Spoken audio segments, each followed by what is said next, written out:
بسم اللہ الرحمن الرحیم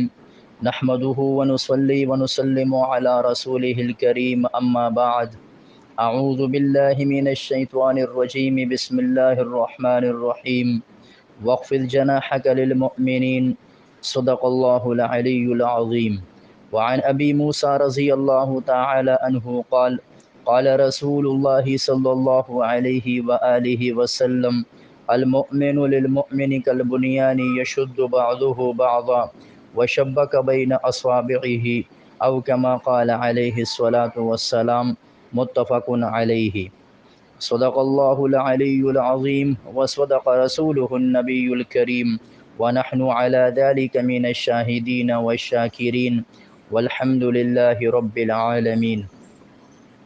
میرے انتہائی معزز سامعین اور سامعات، آج میں آپ حضرات کے سامنے ایک انتہائی اہم اور حساس عنوان پر گفتگو کا ارادہ رکھتا ہوں۔ دعا ہے کہ اللہ رب العالمین اس عنوان پر مجھے سب سے پہلے حق سچ گفتگو کرنے کی توفیق عطا فرمائے، اور پھر آپ تمام کو اسے سننے کے بعد اپنی زندگیوں میں لانے کی، اسے سمجھنے کی اور دوسرے مسلمانوں تک بھی اس پیغام کو پہنچانے کی توفیق عطا فرما دے۔ میری گفتگو آج ارض فلسطین سے متعلق ہے۔ حالات حاضرہ سے الحمدللہ مسلمان واقف رہتے ہیں اور رہنا بھی چاہیے، لیکن اللہ کرے کہ صرف واقفیت کی حد تک ہم حالات حاضرہ کا مطالعہ نہ کریں،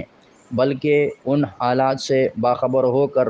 اس کے سدباب کے لیے جو نقصان کی چیزیں ہیں ان سے بچنے کا انتظام بھی فرمائیں، اور جو فائدے کا سامان اللہ رب العالمین کی طرف سے مہیا ہو جائے اس پہ ہم شکر بھی کریں کہ تاکہ اللہ اپنی نعمتیں مزید بھی ہم پہ نچھاور فرماتے رہیں۔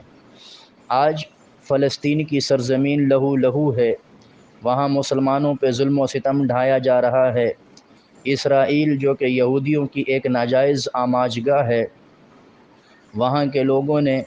مسلمانوں کے جینے کو حرام کر رکھا ہے۔ معصوم بچے وہ فاسفورس بموں کا شکار کی ہو رہے ہیں، خواتین کا کوئی احترام ملوذ خاطر نہیں۔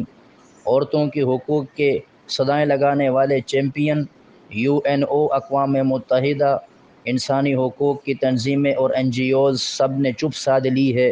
کسی کی زبان لگتا ہے اس کے منہ میں ہے ہی نہیں، اور سب کے سب گونگے اور بہرے بن کر مسلمان جو فلسطین کے نہتے ہیں، جن بیچاروں کے پاس نہ کوئی ہتھیار ہیں، نہ ان کے پاس کسی قسم کی ٹیکنالوجی ہے، نہ ہی ان کے پاس کھانے پینے کا کوئی سامان وافر مقدار میں ہے، اور نہ ہی ان بیچاروں کے پاس اب رہائش کے لیے گھر رہ گئے ہیں۔ اسرائیل نے بڑی ظالمانہ اور وحشیانہ بمباری کرتے ہوئے ان مسلمانوں کے گھروں کو بھی اڑا دیا، ان کے سروں سے ان کی چھتوں کو بھی اٹھا دیا، اور انہی کا گھر ان کے اوپر ملبہ بن کے گر گئے۔ اب تک کی اطلاعات کے مطابق ہزاروں کی تعداد میں فلسطینی شہید ہو چکے ہیں، کئی ہزار زخمی ہیں، اور 3.5 لاکھ سے زائد لوگ بے گھر ہو چکے ہیں۔ یہ حالات ہیں اس وقت ارض فلسطین میں، لیکن ہم شاید ان حالات سے باخبر تو ہیں، لیکن اس کے سدباب کے لیے ہم نے کیا کیا، اس سے ہمیں ہر ایک کو سوچنا چاہیے اس پہلو پر بھی کہ ہم نے آخر اب تک جب سے ہم یہ 5 سے 6 دن سے یہ معاملات اور حالات سن رہے ہیں کہ فلسطین کی سرزمین لہو لہو ہے، وہاں مسلمان بچے وہ انتہائی قسمہ پرسی کی حالت میں ہیں، کوئی زندگی بھر کے لیے معذور ہو چکا ہے، کسی کی آنکھ ضائع ہو گئی تو کوئی اپنے ہاتھ اور پاؤں سے محروم ہو چکا ہے، کسی کی دماغ کی سوچنے کی صلاحیت چھن چکی ہے۔ اسرائیل ایسے بموں کا استعمال کر رہا ہے کہ جو عالمی طور پر بھی جرم ہے۔ فاسفورس بم وہاں استعمال کیے جا رہے ہیں۔ یہ فاسفورس بم وہ ہوتا ہے کہ جب یہ کسی آبادی پر داغا جاتا ہے، اس کے اثرات ایسے ہوتے ہیں کہ پھر اس کی وجہ سے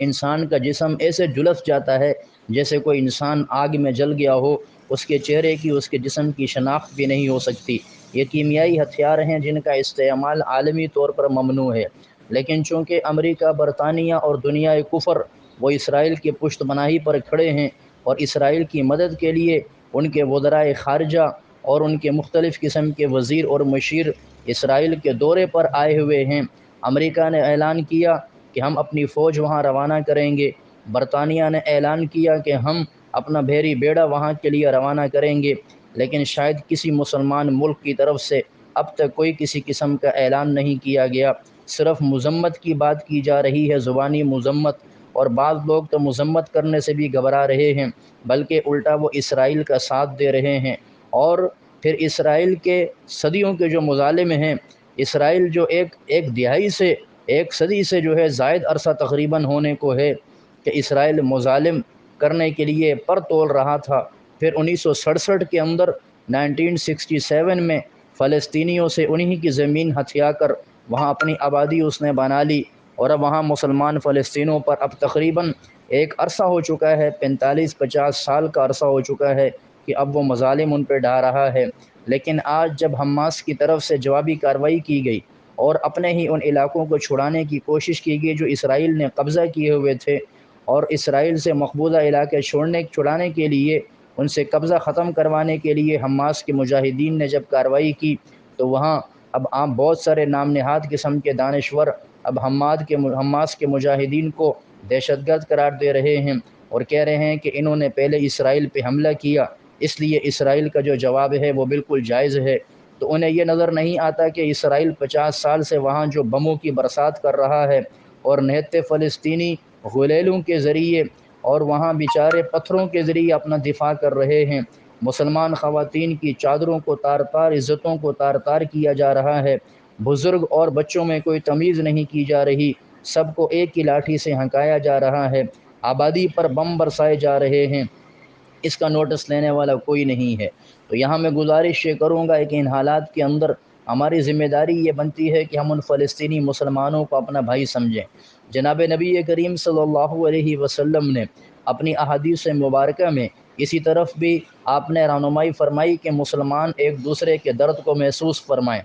میں آپ کے سامنے دو روایات پڑھتا ہوں جس سے آپ کو یہ معلوم ہوگا کہ پیارے پیغمبر صلی اللہ علیہ وسلم نے ایسے حالات کے لیے مسلمانوں کو کیا تعلیمات دی ہیں۔ ان دونوں روایات کو امام بخاری رحمۃ اللہ علیہ اور امام مسلم رحمہ اللہ نے اپنی صحیحین کے اندر نقل فرمایا ہے۔ پہلی روایت ہے وعن ابی موسیٰ رضی اللہ تعالی عنہ قال، حضرت ابو موسیٰ رضی اللہ عنہ فرماتے ہیں قال رسول اللہ صلی اللہ علیہ وسلم، پیارے پیغمبر صلی اللہ علیہ وسلم نے ارشاد فرمایا، المؤمن للمؤمن، مسلمان کی مثال مسلمان کے لیے ایسی ہے کل بنیانی، جیسے کہ ایک عمارت ہوتی ہے، یشد بعضہ بعضا، کہ اس کا ایک حصہ دوسرے حصے کو مضبوط کرتا ہے، وشبک بین اصابعہ، پیارے پیغمبر صلی اللہ علیہ وسلم جب یہ روایت بیان فرما رہے تھے کہ ایک حصہ عمارت کا دوسرے حصے کو مضبوط کرتا ہے، صحابی رسول فرماتے ہیں کہ آپ صلی اللہ علیہ وسلم نے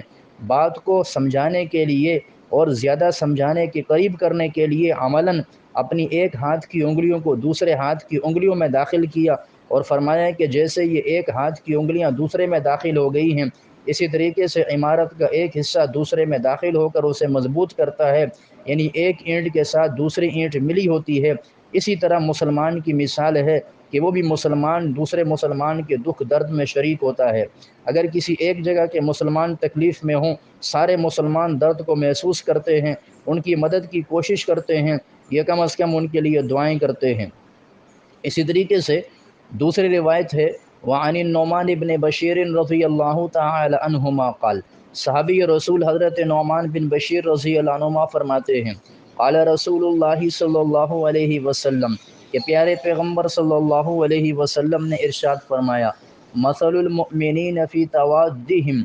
مسلمانوں کی مثال آپس میں محبت کرنے میں، وتراحمہم، ایک دوسرے پر رحم کرنے میں، وتعاطفہم، ایک دوسرے پر شفقت کرنے میں، یعنی ایک مسلمان دوسرے مسلمان کے ساتھ محبت کرے، ایک مسلمان دوسرے پہ رحم کرے اور دوسرے پہ شفقت اور نرمی کرے، اس کی مثال ایسی ہے کہ مثل الجسدی، جیسے کہ جسم ہے، اذا اشتکا منہ عضو، کہ جب اس کا کوئی حصہ تکلیف کو محسوس کرے، تداعی لہ سائر الجسد بالسہر والحمى، سارے کا سارا جسم وہ اس کی وجہ سے جاگتا ہے اور درد کو محسوس کرتا ہے، یعنی اگر انسان کے سر میں تکلیف ہو تو سارا جسم وہ درد محسوس کرتا ہے، صرف دانت میں تکلیف ہو تو سارا جسم اس درد کی وجہ سے رات کو سو نہیں سکتا، نیند نہیں آتی، اس درد کو محسوس کیا جاتا ہے۔ اس طریقے سے آپ صلی اللہ علیہ وسلم نے ارشاد فرمایا کہ مسلمان تو ایسا ہوتا ہے کہ وہ دوسرے مسلمان کے درد کو اور تکلیف کو محسوس کرتا ہے۔ لیکن آج آج عمومی حالات پہ جب غور و فکر کیا جائے تو نفسا نفسی کا عالم نظر آتا ہے۔ بھائی بھائی کے ساتھ دست و گریبان ہے، ہمیں اپنی فکر پڑی ہے، ہمیں دوسرے کی کوئی فکر ہی نہیں۔ فلسطین اور دیگر ممالک تو دور کی بات ہے، سگا بھائی تڑپ رہا ہو، مسلمان کو اس کی فکر نہیں ہے۔ لیکن بہرحال میں اس موقع پہ یہ عرض کرنا چاہ رہا ہوں کہ دشمن سارا ایک، الکفر ملت واحدہ کے تحت، کہ کفر سارا ایک ملت ہے، مسلمانوں کے خلاف متحد ہو کے وہ آتے ہیں۔ آپ نے اس سے پہلے سن 2001 میں دیکھا کہ افغانستان کے اوپر جب حملہ کیا گیا، دنیا کے 45 کفار ممالک نے مل کر افغانستان پہ حملہ کیا، اور نیٹو کے نام سے اور اتحاد کر کے وہ افغانستان پہ حملہ آور ہوئے ہیں۔ اور اس کے بعد عراق پر جب حملہ ہوا، اس وقت بھی کفر اتحاد کر کے عراق پہ حملہ آور ہوا ہے، اور اب فلسطین پہ جو کفر حملہ آور ہو رہا ہے، یہ بھی اتحاد کے ساتھ حملہ آور ہو رہے ہیں۔ لیکن افسوس کی بات یہ ہے کہ ہم مسلمان اتنا ذہنی طور پر پست ہو چکے ہیں کہ ہم نے عالمی منظرنامے پر سوچنا بھی ختم کر دیا۔ ہم نے ان تمام باتوں کو ایک پس پش ڈال دیا، ثانوی حیثیت دے دی۔ بس ہمیں روٹی 3 ٹائم کی مل جائے، ہمیں ایک چھوٹا سا گھر مل جائے، ایک چھوٹی سی گاڑی مل جائے تو شاید ہم مطمئن ہو کے بیٹھ جاتے ہیں۔ لیکن اسلام مٹ رہا ہے، مسلمان پس رہے ہیں، ہماری بہنوں کی عزتیں محفوظ نہیں ہیں، ہمارے بچے وہ پکار رہے ہیں کہ کوئی محمد بن قاسم اور ٹیپو سلطان آئے اور آ کر کے ہمیں ان ظلم سے نجات دلا دے، کفار کے مظالم سے ہمیں نجات دلا دے۔ لیکن شاید ہم اپنے مصروفیات چھوڑنے کے لیے تیار نہیں ہیں۔ اس لیے میں ایک بات یہ عرض کرنا چاہ رہا ہوں، دیکھیں آج جمعۃ المبارک تھا، ہم نے جمعہ کی نماز بڑی سکون کے ساتھ اپنے اپنے علاقوں میں ادا کی ہے۔ اس کے بعد گھر آ کر پرسکون انداز میں اپنے بچوں کے ساتھ ہم بیٹھے ہیں۔ اس کے بعد پھر پرسکون انداز سے ہم کھانا کھائیں گے، یا بعد نے کھا لیا ہوگا، اور پھر اس کے بعد دنیا کے آرام ہے، اور اس کے بعد کوئی پریشانی اور تکلیف ہمیں نہیں۔ لیکن ذرا تھوڑا تصور تو کیجئے کہ آج فلسطین کی سرزمین پر جمعۃ المبارک ادا ہوا یا نہیں ہوا؟ وہاں کے بچے وہ اپنے ماؤں سے جدا ہوئے، وہاں کی ان کی مائیں زندہ نہیں ہیں، ان کے والد وہ محروم ہو چکے ہیں اپنے بچوں سے، بچے اپنے والد کے سائے سے محروم ہو چکے ہیں، وہ ان کے گھر وہ کھنڈر بن چکے ہیں، ان کے پاس سر چھپانے کے لیے جگہ نہیں۔ آگے رات کا اندھیرا آنے والا ہے، اسرائیل کے لڑاکا طیاروں کی بمباری ہے، ہر وقت ان کے گھروں پر اسرائیل کے لڑاکا طیارے وہ منڈلا رہے ہیں، ان کے خطرات منڈلا رہے ہیں۔ تو مجھے بتائیے کہ کس قدر بے چینی کی کیفیت میں وہ ملک ہے، اور سب سے بڑھ کر کے اس سرزمین پہ ہمارا قبلہ اول بیت المقدس یعنی مسجد اقصی ہے۔ یہ وہ مبارک جگہ ہے کہ جس کا تذکرہ قرآن مجید میں بھی ہے کہ سبحان الذی، رب العالمین فرماتے ہیں سبحان الذی اسری بعبدہ لیلا من المسجد الحرام الى المسجد الاقصی الذی بارکنا حولہ، کہ پاک ہے وہ ذات کہ جو اپنے بندے کو راتوں رات مسجد حرام سے مسجد اقصی لے گیا، اور وہ مسجد اقصی کے جس کے ارد گرد ہم نے برکات رکھی ہیں۔ اللہ فرماتے ہم نے مسجد اقصی کو بابرکت بنایا ہے۔ یہی وہ مسجد اقصی اور بیت المقدس اور قبلہ اول ہے جہاں سے میرے اور آپ کے پیارے پیغمبر صلی اللہ علیہ وسلم معراج کے سفر پر براق سواری پہ بیٹھ کر آسمانوں کی سیر کے لیے، رب سے ملاقات کے لیے تشریف لے گئے تھے۔ یہی وہ بیت المقدس ہے کہ جہاں اللہ کے نبی صلی اللہ علیہ وسلم نے واپسی پہ تمام انبیاء کو امامت کروائی، نماز پڑھائی تھی، آپ کا لقب پھر امام الانبیاء اس کے بعد ہوا۔ یہی وہ بابرکت مسجد ہے کہ جہاں نماز پڑھنے کا ثواب عام نمازوں کی بنسبت 50,000 کے برابر ہے۔ تو مجھے بتائیے کہ آج اس مسجد میں جمعے کی نماز کیا ادا ہوئی یا نہیں ہوئی؟ وہاں مسلمان اندر داخل ہو سکے یا نہ ہوئے؟ وہ یہودیوں کے لیے ایک تماشا گاہ بنی ہوئی ہے، اور وہ مسجد بھی انتظار میں ہے کہ کوئی غیرت مند حکمران اٹھے، اور کوئی غیرت مند مسلمان اٹھے اور آ کر مجھے ان کفار کے تسلط سے نجات دلا دے۔ لیکن آج ہم خواب خرگوش میں اور خواب خرگوش کی نیند لے کر غفلت کی چادر اوڑھ کے سو گئے ہیں۔ اللہ رب العالمین ہمیں غیرت ایمانی نصیب فرما دے۔ تو میں اپنے تمام مسلمان بہنوں اور بھائیوں سے جو اس بات کو سن رہے ہیں گزارش کروں گا کہ اگر ہم اور کچھ نہیں کر سکتے، اگر ہمارے حکمران ہمیں اجازت نہیں دیتے کہ آپ جائیں وہاں جہاد کریں، اگر ہم اور کچھ نہیں کر سکتے، صرف اتنا تو کر لیں کہ ان مسلمانوں کے لیے اپنی دعاؤں میں خصوصی طور پہ اہتمام کر لیں، ان کے لیے نوافل پڑھ کے دعاؤں کا اہتمام کریں کہ یا اللہ انہیں ظلم سے نجات دلا دے، اور یا اللہ انہیں آزادی کی دولت نصیب فرما دے۔ رب العالمین سے دعا ہے کہ اللہ رب العالمین ہم سب کو ایمانی غیرت، ایمانی بھائی چارہ اور اخوت نصیب فرما دے۔ اور جو کچھ کہا اور سنا سب سے پہلے مجھے پھر آپ سب کو اس کے بعد اس بات کو آگے پھیلانے کی بھی توفیق اور عمل عطا فرما دے۔ وما علینا الا البلاغ المبین۔